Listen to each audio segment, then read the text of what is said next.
रखे गए हैं। कल 7,725 सैंपल्स की टेस्टिंग की गई और 865 पूल टेस्ट किए गए, जिसमें 775 5-5 सैंपल के पूल और 90 10-10 सैंपल के पूल लगाए गए।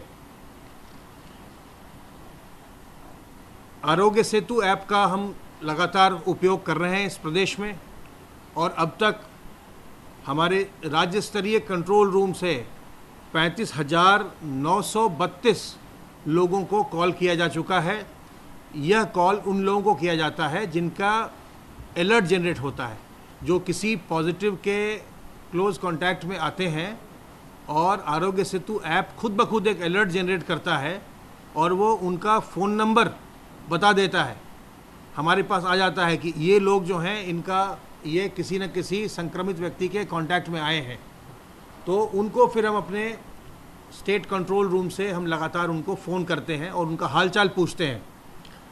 35,932 लोगों का अब तक हालचाल पूछा गया है, जिसमें 96 लोगों ने बताया कि वो संक्रमित हैं और इस समय चिकित्सालय में भर्ती हैं और अपना इलाज करवा रहे हैं। 47 लोगों ने बताया कि वो संक्रमित थे और उपचार के पश्चात उनको डिस्चार्ज किया जा चुका है, और 1,223 लोग इस समय उनमें से क्वारंटाइन में हैं। सर्वेलेंस का कार्य हम लगातार कर रहे हैं और अब तक 12,054 इलाकों में, जिसमें 3,031 हॉटस्पॉट के कंटेनमेंट जोन में और 9,023 नॉन हॉटस्पॉट एरिया में सर्वेक्षण का कार्य हुआ है, सर्वेलेंस का कार्य हुआ है। इसमें 91,869 टीम दिवस के माध्यम से 72,45,753 घरों का सर्वेलेंस किया गया, जिसमें 3,63,83,287 लोगों का सर्वेलेंस किया गया। सर्वेलेंस के पश्चात जिनको लक्षण पाए जाते हैं या जिनमें भी किसी पॉजिटिव के कांटेक्ट में आने की बात सामने आती है, उनका परीक्षण करवाया जाता है, उनको फैसिलिटी क्वारंटाइन में रखा जाता है, और अगर वो संक्रमित होते हैं तो उनकी फिर चिकित्सा करवाई जाती है। जो हमारे प्रवासी कामगार लौट रहे हैं हमारे प्रदेश में अन्य प्रदेशों से, उनकी भी लगातार ट्रैकिंग की जा रही है और यह कार्य आशा वर्कर्स के द्वारा किया जा रहा है। जो प्रवासी कामगार आ रहे हैं उनको सर्वप्रथम शेल्टर होम में ले जा कर के उनकी स्क्रीनिंग होती है, और स्क्रीनिंग के पश्चात उनको खाद्यान्न का पैकेट देकर अगर वो लक्षण रहित हों तो 21 दिन के होम क्वारंटाइन में भेजा जाता है। अगर लक्षण हो तो उनका परीक्षण किया जाता है, अगर संक्रमण पाया गया तो अस्पताल में भर्ती होते हैं वो, अगर संक्रमण नहीं पाया गया तो भी उनको 1 सप्ताह तक रखकर उसके बाद पुनः जांच करके तब उनको होम क्वारंटाइन में 14 दिन के भेजा जाता है। तो जो लोग होम क्वारंटाइन में जाते हैं, आशा वर्कर्स के द्वारा उनका हालचाल पूछा जाता है उनके घर जा कर के, और अभी तक 9,01,547 9,01,547 माइग्रेंट वर्कर्स का सर्वेक्षण आशा वर्कर्स के द्वारा किया गया है, जिसमें 926 लोग किसी न किसी लक्षण के साथ पाए गए और उनकी सूचना आशा वर्कर्स के द्वारा दी गई। इनके सैंपलिंग करके इनके टेस्टिंग का कार्य लगातार करवाया जा रहा है। जो हमारे डोमेस्टिक एयर पैसेंजर्स का सिस्टम शुरू हुआ, वो बहुत ही सफलतापूर्वक, पूरा डिजिटल सिस्टम है उत्तर प्रदेश का और बहुत ही सफलतापूर्वक चल रहा है। कल हमारे प्रदेश में 2,827 पैसेंजर्स आए एयर से, जिसमें से 2,007 यहीं के रहने वाले थे, उनको 14 दिन के होम क्वारंटाइन में भेजा गया। और ये सारा डेटा, सब कुछ सारा का सारा ये इलेक्ट्रॉनिकली जो हमारा वेब लिंक है उससे हमारा कलेक्ट हो रहा है। 721 लोगों ने ये जानकारी दी उसमें अपने रजिस्ट्रेशन में कि वो वापस जाएंगे, उन्होंने भी अपनी जानकारी दी है, वो उनको क्वारंटाइन में नहीं भेजा गया, वो अपना कार्य करके वापस जाएंगे, चले जाएंगे। आपके माध्यम से मैं सभी लोगों से ये अनुरोध करना चाहूँगा कि कोरोना वायरस एक संक्रामक बीमारी है और किसी को भी हो तो कृपया उसके प्रति मन में कोई दुर्भावना न लाएं। उसको तत्काल जांच करवाने के लिए प्रेरित करें। जांच करवा करके अपनी, अगर उनमें संक्रमण है तो अपना इलाज करवाएं। जो व्यक्ति लक्षण आते ही तत्काल अपनी जांच करवा लेते हैं, उन्हें कोई समस्या नहीं आती। वो बिल्कुल उपचारित होकर 2 सप्ताह में अपने घर चले जाते हैं। समस्या उन्हीं लोगों को आती है जो अपनी जांच करवाने में देर करते हैं और बाद में विलंब से जब वो आते हैं तब उनको उनकी चिकित्सा में भी समस्या आती है, जटिलताएं खड़ी होती हैं। इसलिए आप सबों से अनुरोध है कि यदि आप में कोई लक्षण आता है तो तत्काल अपनी जांच करवाएं, सरकारी अस्पताल में जाएं। जांच की व्यवस्था निःशुल्क है, इलाज की व्यवस्था निःशुल्क है, सारा खर्च सरकार उठाती है। इसलिए किसी भी प्रकार से संकोच न करें और तत्काल अपनी जांच करवाएं। और अगर आप अपने आस पड़ोस में या अपने घर परिवार में किसी व्यक्ति को भी देखते हैं कि उनमें खांसी के या सांस फूलने की इस तरह के लक्षण आ रहे हैं तो तत्काल या तो नज़दीकी अस्पताल उनको ले जाएं या हमारे हेल्पलाइन नंबर 1800 180 5145 पर तत्काल फ़ोन करके सलाह प्राप्त करें। कोरोना वायरस के संक्रमण से बचने के लिए अभी कोई वैक्सीन उपलब्ध नहीं है, न ही इसकी कोई ऐसी एंटीवायरल कोई मेडिसिन है। इसलिए ज़रूरी है कि हम सतर्क रहकर, सावधान रहकर अपना बचाव करें। इससे बचाव करना ही सबसे अच्छा तरीका है और हम अगर कुछ बातों का पालन करेंगे तो बड़ी आसानी से अपना हम बचाव इससे, इस संक्रमण से कर सकते हैं। साबुन पानी से बार बार हाथ धोना, सोशल डिस्टेंसिंग मेंटेन करना। जो भी कहीं भी आप जाएं सार्वजनिक स्थान पर या अपने घर में भी, तो लोगों से 2 गज की दूरी मेंटेन करें, 2 गज की दूरी रखें।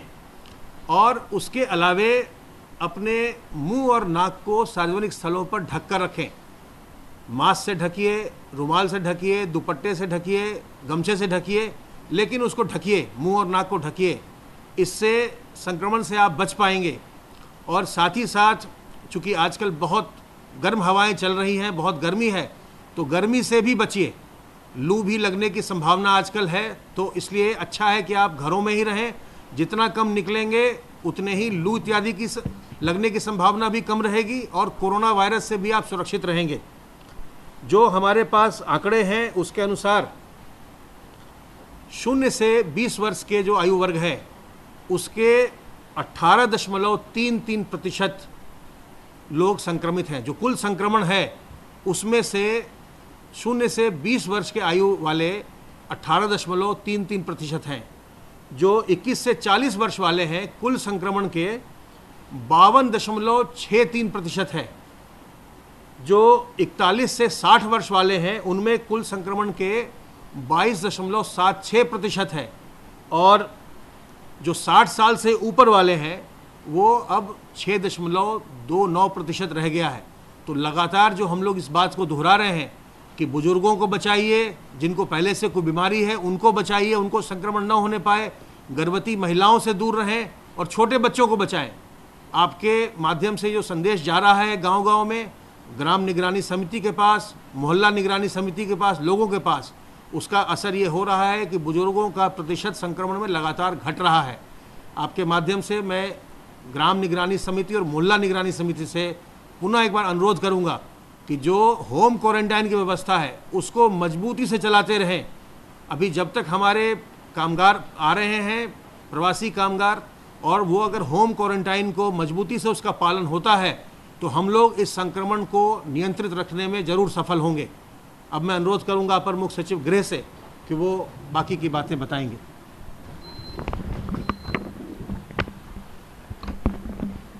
आज माननीय मुख्यमंत्री जी ने टीम 11 की बैठक लोक भवन में आयोजित की।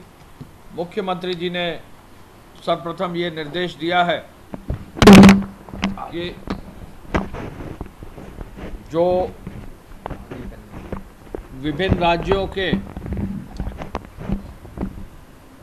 विभिन्न राज्यों से जो इच्छुक कामगार और श्रमिक आ रहे हैं वो हर प्रदेश को पत्र भेजा जाए। और हर प्रदेश को मुख्य सचिव की ओर से आज ही पत्र जा रहा है, जिससे किसी भी प्रदेश से अगर कोई कामगार या श्रमिक आना चाह रहा है तो उसकी सूची ली जा सकती है। उन्होंने ये आदेश दिया है कि आज ही सभी प्रदेशों से संपर्क बनाकर इस कार्य को पूरा किया जाए।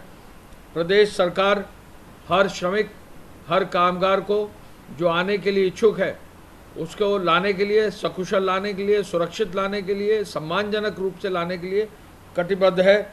और इसी के लिए बसों की और निःशुल्क ट्रेन्स की व्यवस्था पूरे देश में की गई है। और इस क्रम में मैं बताना चाहूँगा कि आज तक लगभग 1265 ट्रेनें जो है प्रदेश में लौट चुकी हैं। 1265 ट्रेनों में 17,728 लोग अब तक आज लगभग 2 बजे तक आ चुके हैं। आज भी लगभग 100 ट्रेनें जो है हमारे प्रदेश में आएंगी। आज भी काफ़ी संख्या में ट्रेन विभिन्न राज्यों से आ रही हैं। जो अभी तक ट्रेन्स के आवागमन की स्थिति है, गुजरात से 457 ट्रेनें आ चुकी हैं, 457। महाराष्ट्र से 280 ट्रेनें आ चुकी हैं और आज महाराष्ट्र से 65 ट्रेनें जो है शुरू की जाएंगी। आज महाराष्ट्र से 65 ट्रेनें जो है तैयारी करके हमारे श्रमिकों को वहाँ से भेजा जाएगा। पंजाब से 204 ट्रेनें आ चुकी हैं, तेलंगाना से 23, कर्नाटक से 48, केरल से 10, आंध्र प्रदेश से 9, तमिलनाडु से 22, मध्य प्रदेश से 2, राजस्थान से 32, गोवा से 17, दिल्ली से 82 ट्रेनें आ चुकी हैं। दिल्ली से आज 6 ट्रेनें आने वाली हैं और हमारा प्रयास है कि दिल्ली में जो भी आना चाहता है अगले 2 से 3 दिन में रेलवे स्टेशन पहुंचकर अपनी व्यवस्था सुनिश्चित कराएं और हर हालत में ट्रेनों का जो है लाभ लेकर, निःशुल्क ट्रेनों का लाभ लेकर हमारे प्रदेश में आवागमन उनका हो। उड़ीसा से 1, त्रिपुरा से 1, हिमाचल से 1 और असम से 2 ट्रेनें आई हैं।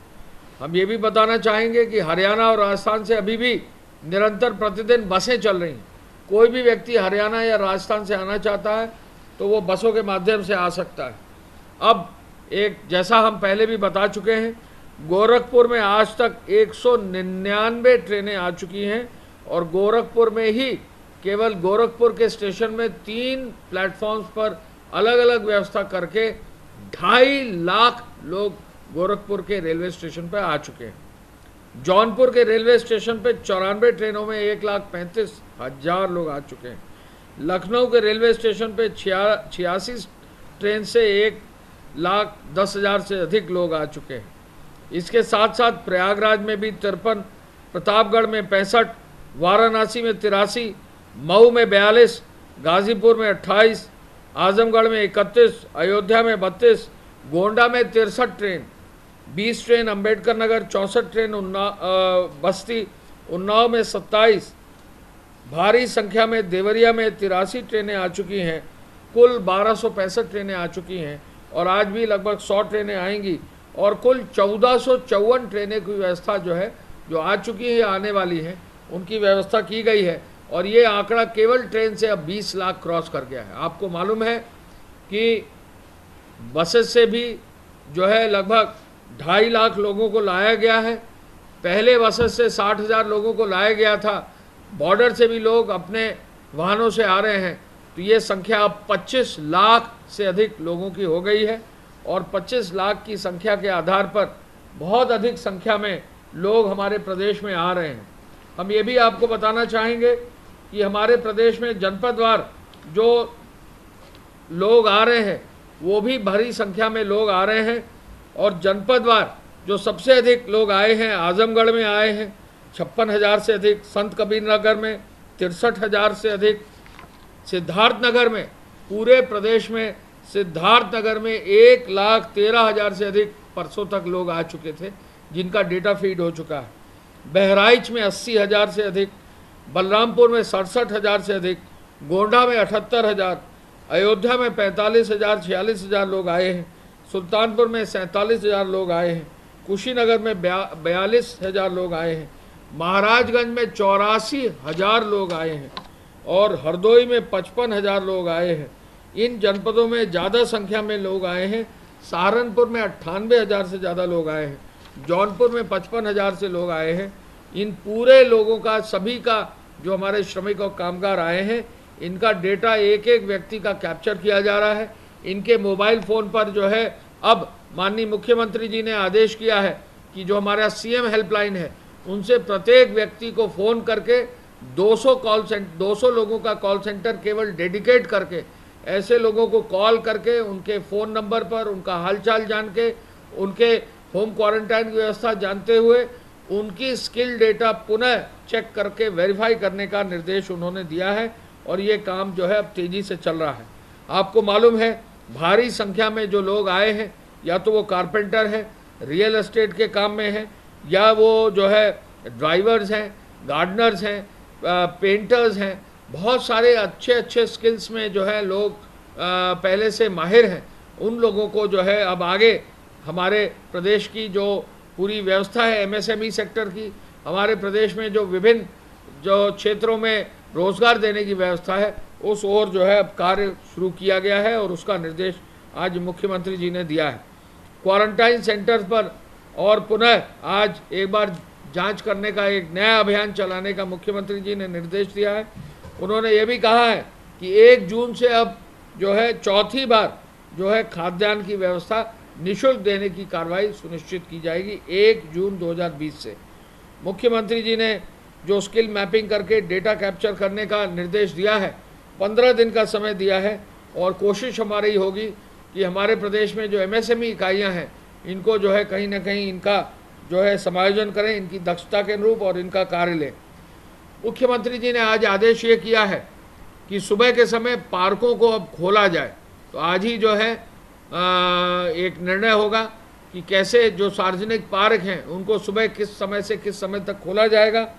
माननीय मुख्यमंत्री जी ने यह भी कहा है कि जो भी पार्क खोलें उसमें सोशल डिस्टेंसिंग का पालन हो और किसी भी रूप में सोशल डिस्टेंसिंग को इंश्योर किया जाए। मुख्यमंत्री जी ने वित्तीय और औद्योगिक संस्थानों को महत्वपूर्ण स्थलों पर पेट्रोलिंग करने का भी निर्देश दिया है और ये निर्देश एक नया दिया है कि एयरपोर्ट से 2 सवारी और 1 चालक के साथ टैक्सी की भी अनुमति दी जाए, जिससे एयरपोर्ट से अब जो भारी संख्या में लोग आ रहे हैं उनको जो है घर तक ले जाया जा सके। होम डिलीवरी के लिए आदेश दिया है, चिकित्सालयों में जो सुरक्षा उपकरण के लिए आदेश दिया है और साथ साथ L1, L2, L3 जो कोविड अस्पताल है उनका जो है अब लगभग 80,000 तक आपकी जो है अचीवमेंट हुआ है, उसको 1 लाख ले जाने का आज निर्देश दिया है।